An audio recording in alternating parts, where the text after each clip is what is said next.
戦闘システムオールグリーン。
It's always a challenge when approaching the creation of a new game. There is pressure to do something different, to lead the way, to deliver even better characters, environments and stories. Over the years with Tomb Raider, each adventure has broken new ground and taken the player to even more exotic locations and arenas. And now onto a new arena, the next generation console.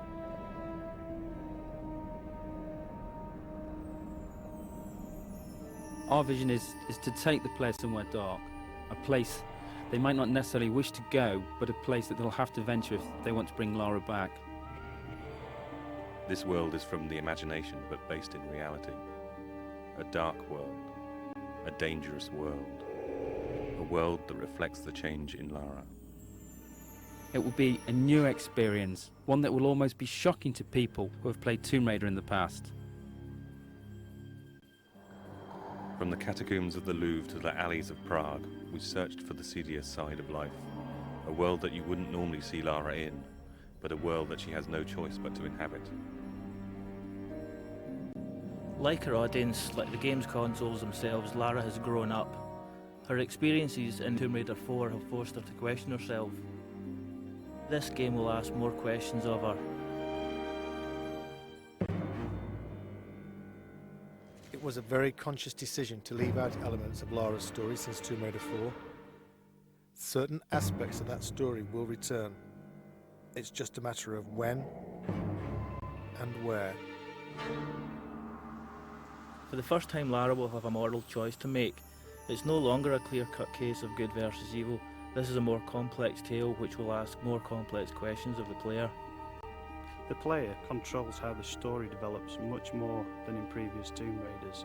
Basically, when Lara talks to a character, the player can also choose whether Lara is nice, nasty, or dismissive to another character. This game sets a new benchmark for character animation. The new consoles allow for an unprecedented level of subtlety in the way the characters can act. Some characters may betray more than their feelings. In this world, the player should look as well as listen. The advancements in game technology allow for much more complex movement from the characters. They have spines, joints, they even have fingers. They move in different ways. We borrow these movements from real people. The man on the A57, the woman on the bus. They travel much further than they think. The player will choose which paths to take, which characters to trust, which lies to believe, and which enemy to face. Some enemies may become allies. Some enemies may become something far worse. Certain enemies have taken years of conception, gestating through design and redesign. I am the first to see them born, the first to guide them through the early stages, their first steps, their first kills, until they are finally unleashed upon the world.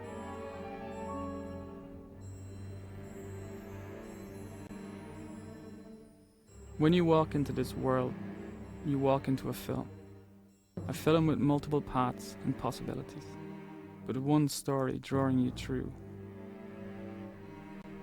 This world begins in an act of darkness. How this world ends is up to you. This is a world of shadows. There is a shadow on Lara. He watches, waits, he bides his time. His name is Curtis. He wants revenge. And Lara will help him extract that revenge.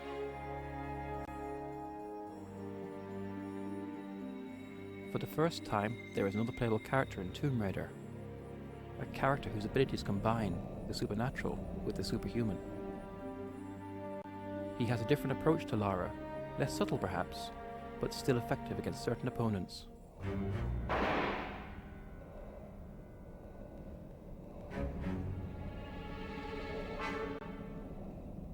It's a much more intelligent game for the enemies as well as Lara. The PlayStation 2's got much more power to process enemies doing much more complicated things. The enemies in the game have evolved. They will work together. Notice when another enemy is killed and react accordingly. These enemies will pursue Lara. They will not stop. They have not stopped in 600 years. The Monstrum, the Cabal, Eckhart. An unholy trinity guided by an unspeakable force. Their origins lie in the annals of alchemy, not in its purported search for the secrets of gold, but in its real search for the secrets of the atom. If you control the atom, you can control life. You can create life, and you can steal life from others.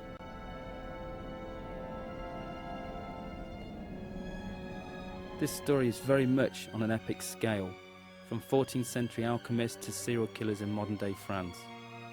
To create something on this scale, it was necessary to take the ideas and production values from the film industry, in the way they research the subjects, the backstory they create for their characters, and the depth of the visuals.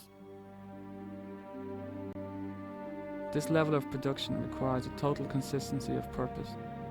Every aspect of the game has to be in keeping with the overall concept. Every person working on the game knows that they are working on an epic, and everything they do has to reflect that, from concept to completion. For the music to match the scale of the production, we decided to use the same process that major film studios use. In this case, the London Symphony Orchestra.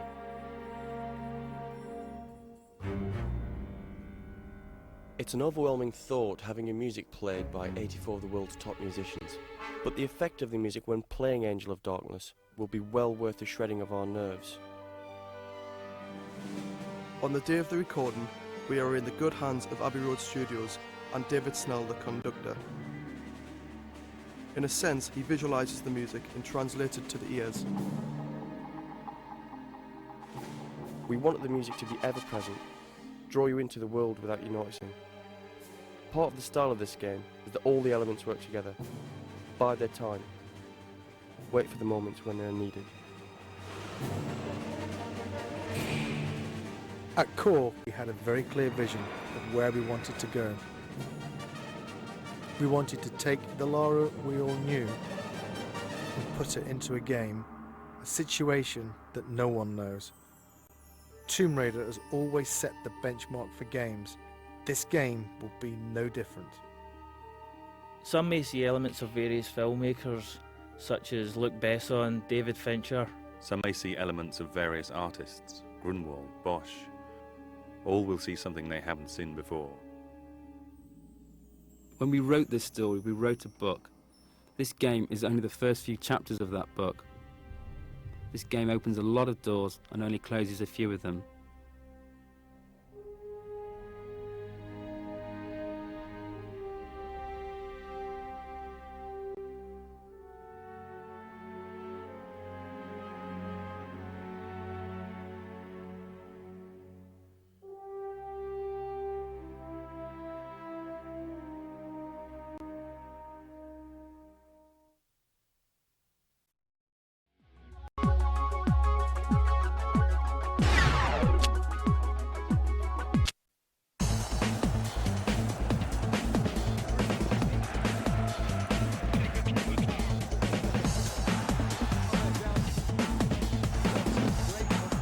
Soccer's popularity in America keeps growing and growing, but if you go to just about any other country in the world, soccer, or football as they call it, isn't just a game, it's an overriding obsession, and for the developers of World Tour Soccer 2003, it's a way of life. I think soccer in the UK is probably analogous to baseball in the States. It's a national institution, it's just what people do. It's a bit of a dream job, really. To work on a soccer game and to have played soccer like all my life, it's just fantastic. You know, if you don't play football, you don't watch football, you can't really put the detail of the game in. During the development of World Tour Soccer 2003, no detail was too small to worry about, and that started with the hundreds of soccer teams from around the world. We've got just about every major league team from across the world. There's roughly 700 teams. We have leagues such as the English League, Italian, Spanish, German, American, Brazilian, Argentinian, Mexican, Korean and Japanese. Teams like Manchester, Bayern Munich, Real Madrid, all the big names. Of course, with over 700 teams, that means there are thousands of players in the game. I think it worked out that we had about 14 to 15,000 players. I don't know the exact number. Some of those players are made up. For instance, players in the school teams, that's in our career mode. But the majority, 12 to 13,000, are all real players. So, it's a hell of a lot. To create that many players is a huge amount of work for the developers. To build a head, it takes roughly 2 days. You would have to find a good resource material, first of all, to start with. This would be a front profile, a side profile, and even a back profile of that person. And what we do with these 3 profiles is blend them into you call it a template, a flat 2D image of that player. And every adjustment that we make to each 2D template, we constantly apply it to the model. And to apply it to the head model, you have a mapping coordinate. And this mapping coordinate is a projection onto the model. This is a skill of its own as well. The depth of World Tour Soccer 2003 can be found not only in the number of players and teams, but in the number of play modes and competitions available. There's about 65 different competitions. So you have league games, domestic cup games, European competition. On top of that, we've added a thing called the transfer mode. So the idea is that when you win competitions, you get money. You can then take that money and you can go and buy the best players in the world. So you can actually start off with a very, very junior team, and as your gate receipts increase, though, you can go through from amateur leagues through to, say, the British Premier League by buying and selling players from abroad. For any sports game, the control of the action is one of the key factors, and the World Tour Soccer 2003 team spent a lot of time trying to get it just right. The control system has been designed so you can actually pick up and play the game with just 3 basic buttons. That's just be able to run around, dribble, tackle and shoot. We then have kind of an extra depth of functionality on the shoulder buttons. So we have our sprinting there, and if you hold down sprint, you'll run. If you tap it, you'll knock the ball ahead, so you can burst past players. You go past someone with the ball, press R2, and that allows you to dive. If they're close, it'll look like it's been fouled. On the L shoulder buttons, we have skill moves. So we have shimmies, we have spins, we have step overs. So it's really Brazilian in feel. It looks really flash. When you're defending, we have assists. If someone's through on goal, you hold down L2 and the keeper will run out to narrow down the angles and make it harder to score. If you press down R2, you do a deliberate foul, and that's something for like taking out a star player and they try and break his legs, basically. We have a great range of tackles in our game as well. So there's a great deal of functionality.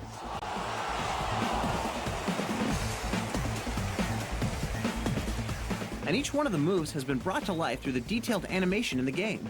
The cutscenes which we have are particularly difficult because you've got a number of people that are actually in the cutscenes all at once. Say, for example, you've got a celebration, you've got 6 or 7 players all running around in a scene at once, and they're motion captured all together, but the animations are all provided to us singly.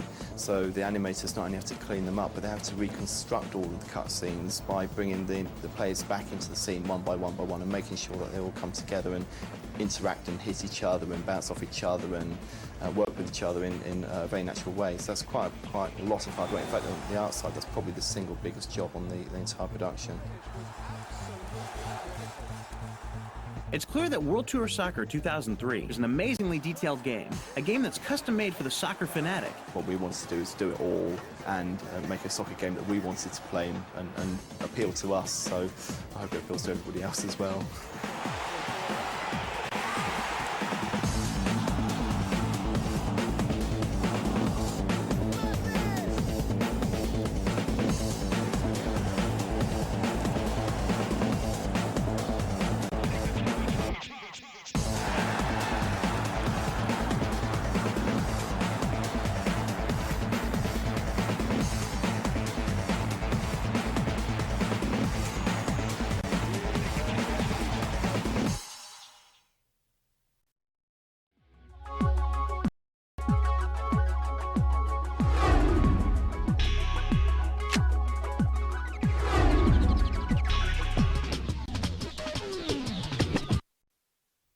Hi, my name's Sandra Mitchell and I'm from Format QA. I'm here to show you a cool move for World Tour. I'm going to show you how to score a really high point total using one combo move.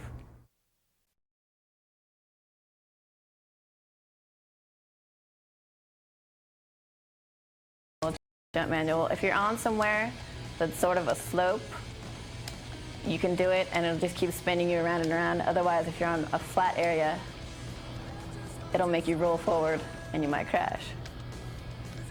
But doing this, you can beat the objectives really easily, and you can open up extra costumes and bike colors. Now this combo move is something that you're going to have to master early on, because when you fight the last boss, you're going to have to score over 1,000,000 points. Good luck.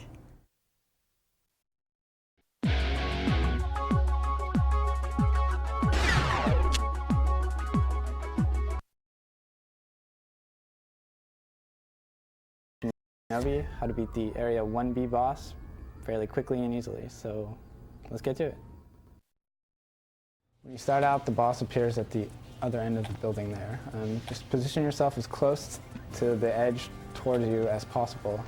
Just kind of hang out for a second, wait for him to do a little charge up, and then jump, and he goes right under you, off the edge of the building, and goes back again there. And you do it again. And this time he conjures up some of his goons, but that's okay. Just you bought yourself a little time to fight. And go back to the edge.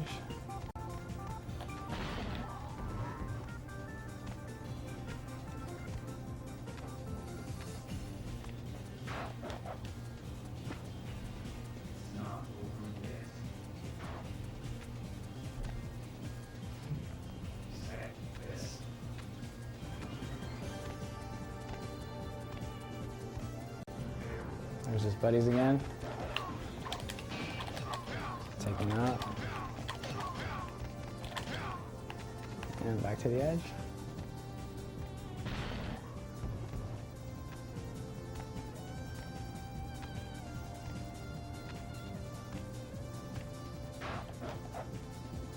And now he's down to this last little health bar there. You can just run up and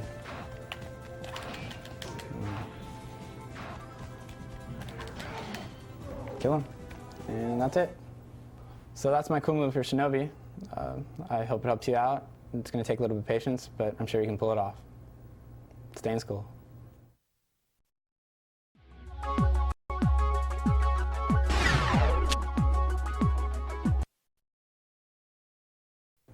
Hi, my name is Chris, and today I'm going to show you a cool move for 007 Nightfire, where you're able to snipe with any weapon.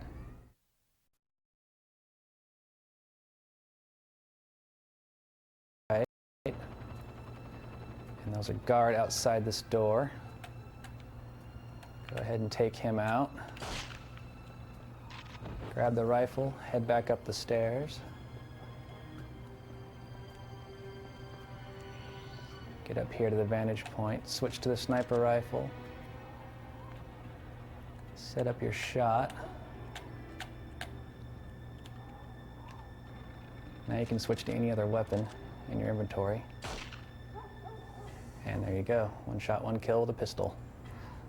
And you can repeat this process throughout the game as long as you have your shot set up with the sniper rifle first.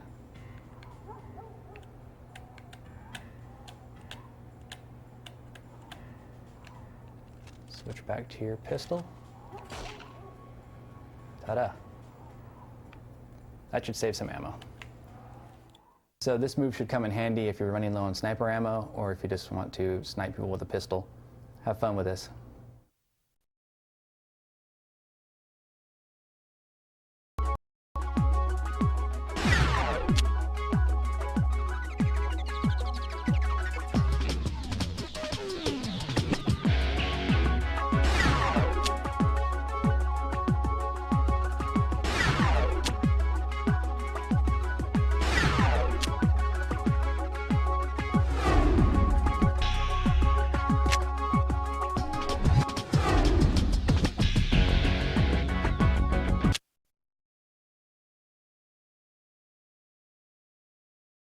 Land of America, you'll find thousands of college football fans and farmland stretched out to the horizon. And on a journey around Lincoln, you'll find one other thing.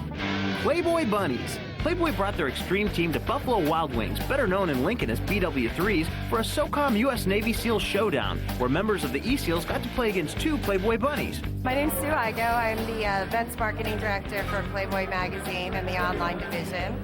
We're in Lincoln, Nebraska, for the SOCOM U.S. Navy SEALs College Tour. Right now, what we're going to do is we're going to have the Playmates play the E-SEALs. We have 4 kiosks set up behind us, network adapters included, obviously. The 4 people here will play against the E-SEALs. And they're off of GameSpy.com. They were formed to really push the message that SOCOM is the best action-adventure game out there. So to reward them, we have them go online and play against the Playmates. So we were in Boston 2 weeks ago. They played there. We were in Austin, Texas last week, and now we're in Lincoln, Nebraska. And they're getting to play them at each stop. So it's been a lot of fun. These guys go crazy. Playboy Bunnies aren't exactly known for their video game prowess. We wondered if they had the skills to take on some of the top gamers in the world. Actually, Stacy's quite good. She learned the game about 3 weeks ago in Boston when we were out there for College Fest. And since then, she's been practicing. She was in Texas with us last week. No one believes she's a playmate, especially when she kills somebody. Last week, she killed somebody, and everyone, that can't be a playmate. But the real person knows. 2 people. Someone got me, though.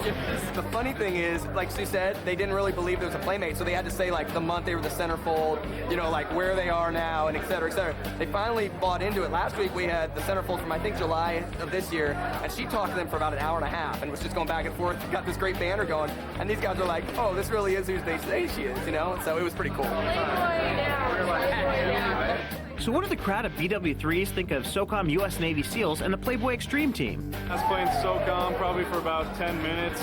It's a great game. Probably the most realistic game I've ever played. I love it. It's more than just a first-person shooting game. You also got to know how to sneak around, hide. It's not just straight-out killing. You have to get a good strategy when you're playing it. I've never actually got a chance to play online before. There's some great players around the world, so I didn't fare all that well.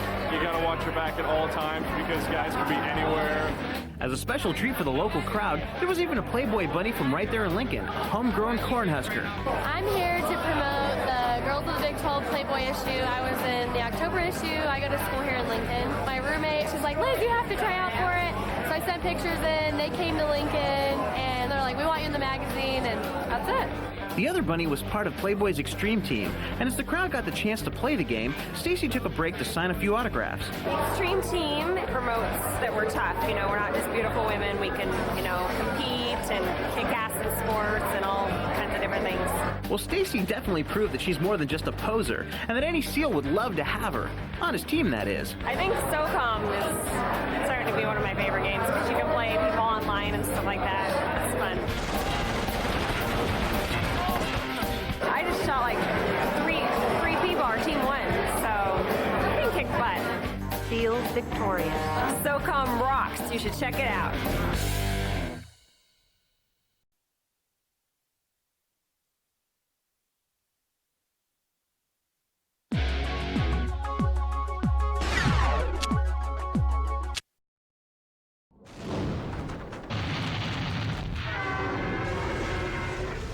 Most people don't think about how important music and sound design are to their favorite games. That is, until someone turns the sound off. So we wanted to introduce you to Tommy Tallarico, the man who took video game soundtracks to the next level. Who's Tommy Tallarico? He's got one of the coolest jobs around. You'll probably recognize him as the host of the long-running Electric Playground and the brand new Judgment Day on the G4 network. We asked Tommy how he arrived at his game sound guru celebrity status. My whole life, all I ever wanted to do was write music.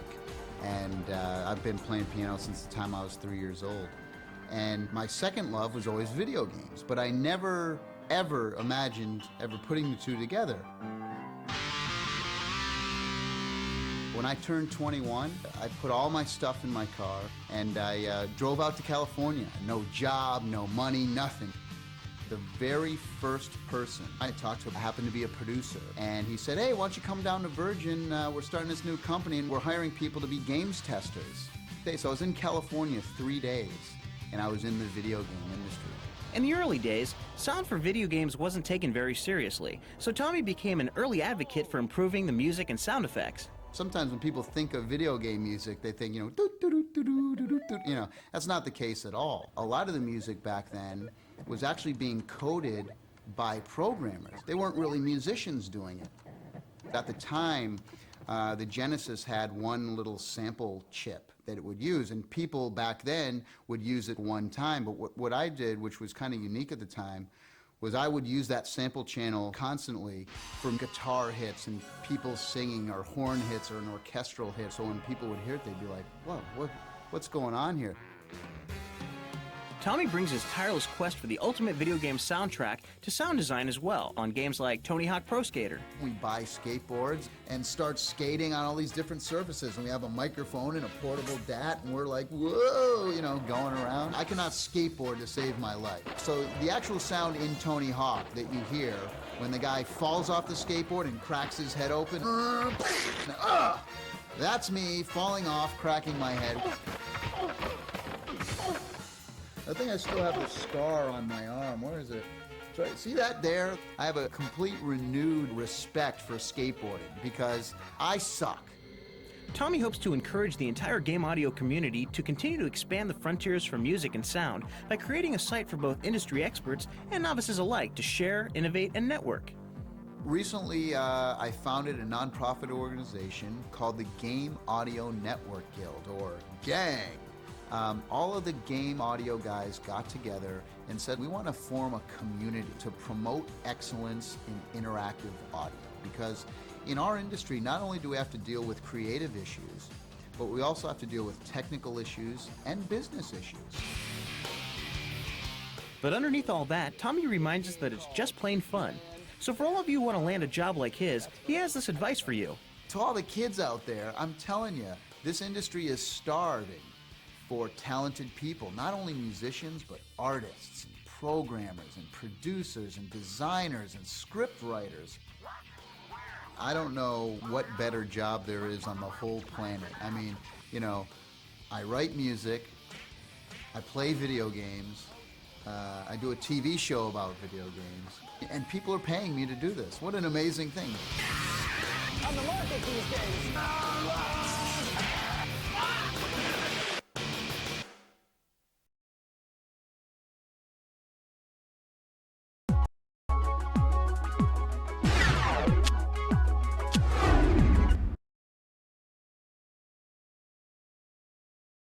This is Funkmaster Flex, and it's time to separate the men from the boys.